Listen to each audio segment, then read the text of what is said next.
positions here? My name's Andrew, and I'm an IT service desk analyst. I'm Ryan. I'm also a IT service desk analyst. Tier 1. We're both Tier 1. Yeah.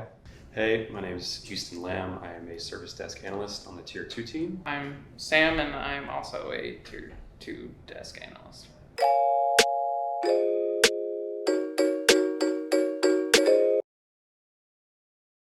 What is like a help desk? It's a philosophical question. That is. That's kind of an open-ended. It's a good question. The help desk is like the first line of defense, really, in between the user and like our team. We're your nerds, basically. Anything you don't know, we know.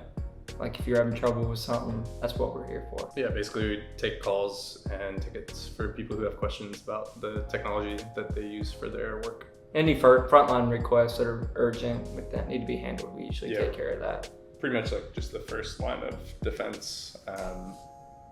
Sometimes we don't know the answers to every single question, but then it's our responsibility to get everybody to the right person who does know the answer. For Tier 2, we're sort of like the bridge between Tier 1 and Tier 3, which is engineering.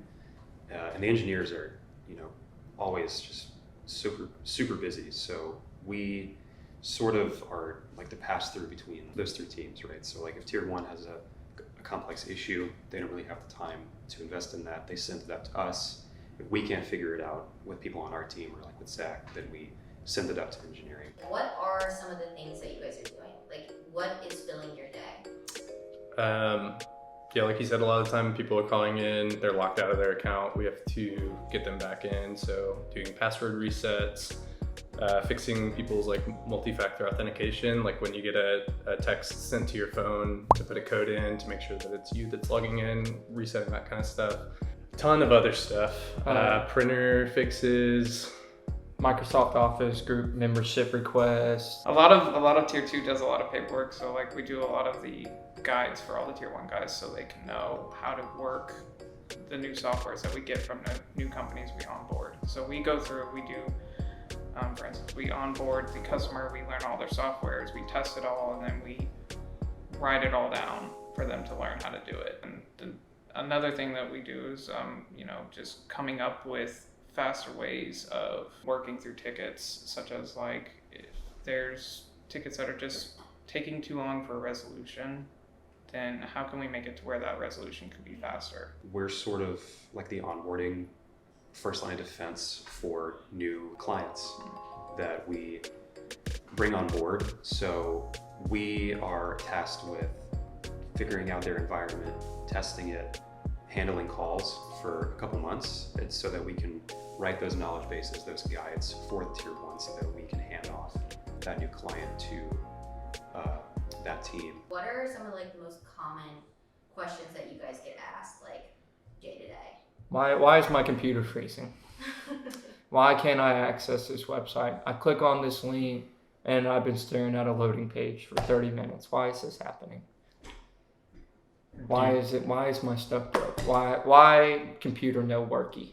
What do you tell them? 99% of the time, people just like, I know it's kind of a meme from like the IT crew show or whatever, but just like restarting your computer, like you would be shocked at how many people just never restart their computer. I always use it as a reference. It's like when I tell clients and I'm like, you have to look at your computer like your car. Are you gonna drive your car 8 hours and then continue to leave it on overnight?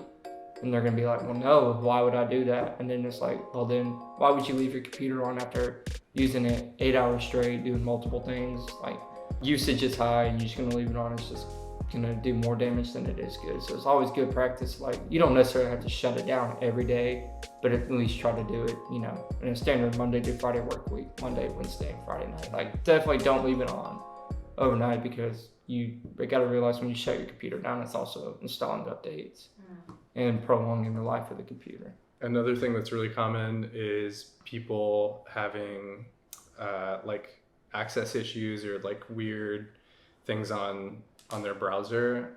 Just having them clear their cache and cookies is really easy, and that seems to fix a ton of issues. If you have any like advice to somebody who would be either interested in this type of role or maybe to like your past self, Yeah, I would say for anyone like who wants to get into this job field, get good at Googling things. Like Yeah. learn how to use Google like properly with the right kind of search terms.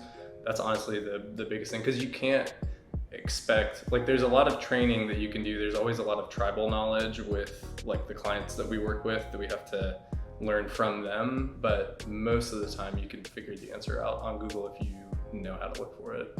Ask questions when you get into, let's say you start at tier 1 spot. If you want to get up to tier 2, then just ask questions constantly. Learn everything you can.